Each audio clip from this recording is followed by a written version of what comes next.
aim of Biafra is purely to prevent ourselves being slaughtered, nothing more. We haven't got the sophisticated war aim of Nigeria to conquer, to overrun, to do something or the other. For us, merely to prevent. And if anybody is going to judge our success and failure in this war, it will have to depend on how much we have prevented the enemy from killing us. There are two things plaguing them in the zoo. What that simply means is that the truth you know and refuse to say it will cage you in bondage. The truth you know and refuse to say it will make you not to have peace of mind. The truth you know and refuse to say it will make you not to progress. If you doubt these words, I beg you to listen to me carefully in this video. Now, I'm very sure that most of us know the man on my screen. His name is General Yakubu Gowon. He's the former head of state. In fact, he was the head of state, somebody like a president, during the 1967-1970 Biafran War. Now, earlier or late last year rather, the man on my screen, General Yakubu Gowon, made a confession saying that the 1966 Nigerian coup that everybody thought that was an Igbo coup, he said, he made a confession late last year saying that it wasn't an Igbo coup. Again, early this year, 2026, he has come out to give us the main reason why Nigerian troops fought Biafran soldiers. According to him, in the video he released, he said that it was because the oil Nigerians or Nigeria was using then was located in Biafra land. So that was the reason, or one of the reasons, why Nigerian troops fought Biafran soldiers. Now, we are here again. General Olusegun Obasanjo has come out to confess his own. You know, there is a very popular saying in Igbo that says, that which is hidden will later be exposed. It's just a matter of time. Yes, you heard me right. Now, according to General Olusegun Obasanjo, he said, civil war, Nigerian troops shouldn't have fought Biafran soldiers, Obasanjo. And as you can see, this news was published on the 11th day of May 2026, just yesterday. So that you know I'm giving you the latest information. So what would ever make Obasanjo to come out to say this? Don't you think that something is going on? Don't you think so? Please listen to me carefully. Now, according to Obasanjo, he said, former President Olusegun Obasanjo has said Nigerian troops should not have fought Biafran soldiers during the Nigerian Civil War, describing civil conflicts as painful because citizens are forced to fight one another. That it was painful because citizens are forced to fight one another. Okay? He went further to say, Obasanjo made the statement in Abeokuta on Monday, May 11, 2026, while reflecting on his experience during the 1970 to 1970 Civil War and speaking on national unity and reconciliation. Speaking on national unity and reconciliation. It beats my mind since after the amalgamation or after the Nigerian Civil War till date, how many years? Is it 59 years or thereabout? We are still talking about Nigerians unity. It beats my imagination. Who would ever think or believe that? Okay, the former president who served as a commander during the war said, of course, you know that Obasanjo was a commander during the 1967-1970 war. You know, right? Now, said civil wars differ from external battles because the objective should be peace and unity rather than destruction. That the objective should be what? Peace and unity rather than destruction. So they knew all this and they still went ahead. Alright, according to him, Nigerian soldiers and Biafran troops were all citizens of the same country, making the conflict emotionally difficult for many involved. So it was emotional difficult. Emotional, difficult, because according to him that they are brothers. It's just like two brothers fighting in a family, according to Obasanjo. So you knew that we are brothers. Why then are you fighting me? It's all right. He went further to say, he said, we shouldn't have fought ourselves. Civil war is different from fighting external enemies, because at the end of the day, you are fighting your brothers. At the end of the day, you are fighting your brothers.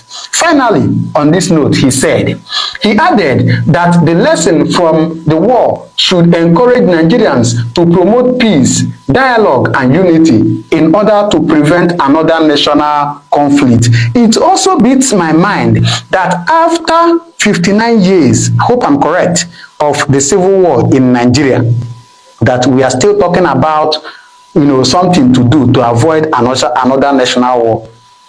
It beats my mind. It beats my mind. And the Nigerian government don't really care about that. That is the confession former Presido has made.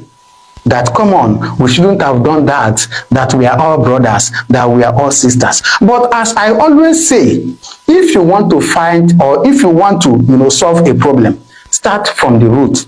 Because if you don't start from the root of every problem, that problem will regenerate. Even if you cut it half, it will regenerate. Right? Ask yourself, what was actually the main reason for that fight? Why? For some of you that don't know, I'm going to tell us in this video, so that you will know that what we are saying is real and confirmed. Please, I'm going to play a very short video for you now. I beg you to stay put. Listen to it. Maybe you will understand. Because what I see these leaders are trying to do now, what I see they are trying to do is that they want to, solve this problem halfway, or should I say, they want to cut it halfway and solve. Oh, everybody should forget. Oh, everybody should live together. Everybody should. Have you go to the root? What was the reason? Why that? Why that conflict? Have you asked that? And have you tried to solve that problem? Ihe zolezo ga-emecha pụta ihe. That which is hidden will later be revealed. It's just a matter of time, I tell you. Now, please, I want to beg you to listen to this short video I want to play for you. Maybe you understand. Then you do well to drop your comment in the comment section. What you think about this, please. Lies and deceit. If not for the coming of IPOB, of Radio Biafra, all of you would have lived and died in the ignorance that Ojukwu caused a war. That's what they were writing. Britain helped them to write it. Ojukwu was a rebel, a secessionist, because we had no media. That is why they're paying Facebook billions upon billions of US dollars to stop this truth from coming out. Did Ojukwu cause any war? Gowon is alive, go and ask him. Did Ojukwu cause any war? Ojukwu went and negotiated restructuring with you in Aburi. You came back, Britain told you not to agree, because Britain realized that all the component units of Britain knows that if you go back to regionalism, you will have economic growth. The country will do very well. But Britain doesn't want it. That was why they even instigated the Nzogwu coup, so-called Nzogwu coup, saying they will bring Awolowo to become the head of state. They knew what was going to happen. They wanted to truncate the economic miracle of Dr. Michael Opara. What I'm telling you are fast. Go and investigate for yourself. In the East, you had the fastest growing economy in the whole world, over 40% every year. In the West, Awolowo was performing his own miracle as well. Even in the North, Ahmadu Bello and Tafawa Balewa were doing very well. You had all those massive industries in the North. You even had Alamajiris that were employed in the North, meaningfully employed, gainfully employed. They were all doing very well. Britain said, no, for us to control these people, we need to impoverish them. Let us introduce this war. There was a coup by Nzogwu. And after that, there was the massacre of, as usual, massacre of our people in the North. Ojukwu said, I have to secure my land and my people. They said, no, let's go to Aburi to discuss it. Ojukwu went to Aburi and agreed, restructuring. That's something now you're asking for. To tell you how foolish Nigerians are. They're very foolish. That same nonsense you're asking for now was discussed many years ago. Ojukwu sat down in Aburi with Gowon and decided that regionalism was the best way for restructuring, going back to who you were, 1963 Constitution, 1960-1963 Constitution. Be on your own and pay tax to the central government, as they have in America, as they have even in Britain. Britain, you have Scotland that is almost independent. Wales, the same thing. Everybody is free. But Britain doesn't want the same thing they're enjoying to happen in Nigeria. Why? Ask yourself that question. Anybody telling you about one Nigeria is your enemy? I'll prove it to you now. Ojukwu negotiated devolution, regionalism. The North will be on their own, the West on their own, even Middle Belt on their, Midwest on their own, and then the East on their own. It's the same one Nigeria. On their way to the airport, before they boarded the aircraft, a call came from Lagos, from the British High Commissioner in Lagos, to Gowon, telling Gowon not to agree. After having signed the agreement, that same Gowon you're looking at today, God kept him alive so that he can witness the destruction he will bring upon that very zoo called Nigeria. Gowon said no. Do you know all the journalists in Nigeria, none of them have ever gone to go on to ask him, why did he say no to Aburi? Aburi was restructuring. None of those agitating for restructuring right now has ever gone to go on or gone to Nigeria to say, but Ojukwu negotiated restructuring. What happened? They came back and they said no. Ojukwu said, okay, so you want to continue to kill my people all over the place? No. Because of that, I'll declare Biafra. Today, they have brainwashed all of you with the perverse notion and thinking that somehow Ojukwu is responsible for causing a war, when opposite is the case. If not now, that after many years of hammering on this very topic, it has now sunk into the skull of the people that Gowon was the aggressor, not Ojukwu. That's how Nigeria is. Always blaming the victim. And we lost over 5 million people during that very genocidal war. They killed over 5 million Biafrans. They wanted to wipe us away from the face of this very earth. But we survived it. And we're here today. Those they gave birth to, that have come. And this time with a wrath that you cannot even begin to imagine. During the war, the North and the West teamed up to fight us. Today, again, it's the North and the West teaming up. And which is why if you go through all the very important, sensitive posts in the country, Igbo man is not in any of them. No. It's all right.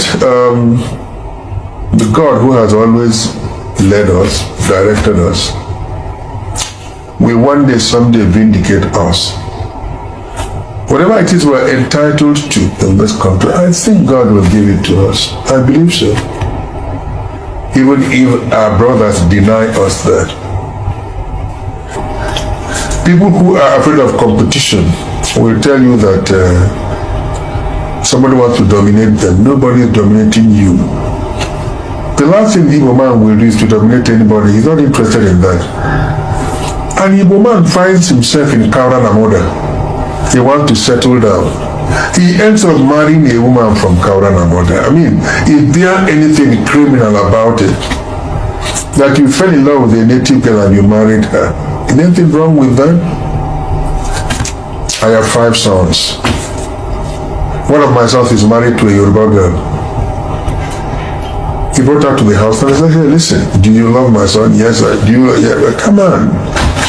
And we took our drugs to Yoruba land. It was incredible. Everybody was dancing. This chief has gone. Right. He's married to... A lot of us are sick. Let's just conclude that way, right? Femi Fanika is married to an Igbo girl. So he understands us. His father was a very close friend of Zik. I can tell you that. And he knows a lot about our history. So when he talks, I want to listen to him. I've talked about politics, which I don't like, by the way.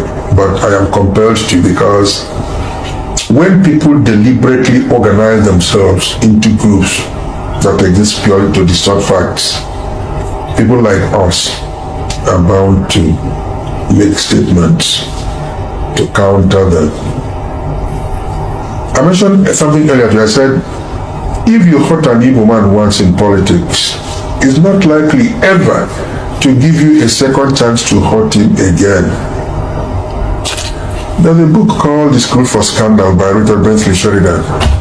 The character there is Lady Sneerwell. There's a very popular quotation from that woman that anybody who read that book will always remember. Wounded at the early stage of my youth by the poison tongue of slander, I have ever since known no joy beyond reducing others to the level of my own enjoyed reputation. And the School for Scandal, Lady Sneerwell. So if you apply it to the political philosophy of the Igbo man, they will know why he doesn't take too kindly to perfidy in politics, treachery in politics, even though it is supposed to be an ingredient of diplomacy. It is not for the Igbo man. The Igbo man believes in perseverance. He believes in hard work. He believes that God gave him power to exercise dominion over his environment. The Igbo man wants competition. In every part of the world you find the Igbo man, he is immensely successful. That is something that you can't counter. Go to any part of the world. I mean, there are some of them, by the way, who, like you know, of like criminal elements. But if you look at not Jesus Christ, he had 12 apostles. One of them sold him. So you will always have people who are non-conformists who want to cut corners and all that. But that's by the way. So let's start, with your thoughts on the comments made by General Yakubu Gowon that the Nigerian Civil War was fought to keep the country together and that it was not really about defeating any part of the country. What do you make about this? What do you make over this? Well, first of all, we must understand that war in itself is a display of anarchy. When you talk about war, that is lawlessness at its peak. So when you say you are fighting war to keep Nigeria one, no. You fought the war as a manifestation of your incompetence in the management of the crisis that was then part of Nigerian history. And let me explain what I mean. Before independence, the colonial power, Britain, they kind of brainwashed the Nigerian people to maintain their ethnic cleavages, and they needed to make Nigerians live in that disunity so that they could continue their colonization against Nigeria. So they made the North, for instance, to believe that being educationally disadvantaged, they should not rush into independence because of the likelihood that they will be dominated by the more advanced southern Nigeria. And the North bought into that. And that was why we were delayed from 1954 to 1960. But the actual thing is that Britain just wanted more time to dominate Nigeria. So after independence, that mindset that the South is likely to dominate them remained. And the North was always at every slightest chance, reminding the South that we did not intend to be one country with you because we are suspecting your domination. But the 1966 military coup, pure military coup, has nothing to do with ethnicity or anything. Even though people who organized it were predominantly from one ethnic group.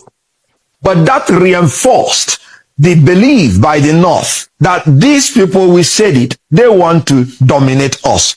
And then they carried out a revenge coup in 1966 July. Which was meant actually to separate from Nigeria, not to keep Nigeria one. But the Britain also reminded them that the resources are in the East. So if you leave Nigeria, we are going to support the East. So you better run now that you have acquired power to maintain Nigeria as one. And that made them to have a rethink. And by that time, a lot of Igbos, for instance, have been killed during the pogrom, during the massacre. So there was an entrenched suspicion between the ethnic groups And this led them to go to Aburi for a conference, and they reached agreement. And it was still Gowon who came back and reneged on the agreement, which inevitably led to the bitter war. And after the war, Gowon declared again, no victor, no vanquished, and promised to reconcile, rehabilitate, and reconstruct the Southeast, which he failed again to do. So all the available opportunities for him to make Nigeria one and consolidate that unity, he was not able to do. But let us make one point clear, that after a while, when he himself was thrown away by some of those his colleagues, that was when maybe he recognized that what happened in 1966 was a military coup and not any ethnic coup, because he himself was thrown away by the same military people. I wonder which terminology we use to describe the ones who threw him away. But one thing is clear. After that, it looks as if he went into theology, had a rebirth, and he came back and genuinely went through our Southeast apologizing and asking for forgiveness for his role in the Civil War.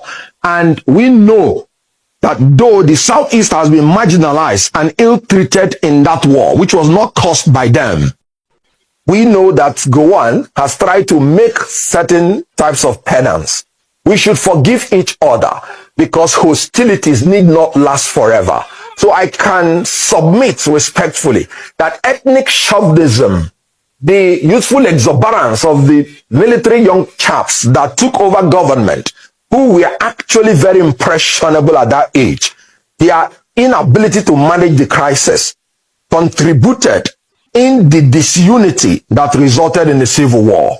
We must learn to forget and to forgive so that we will move ahead as one united Nigeria. I remember what Ojukwu said when he came back from exile.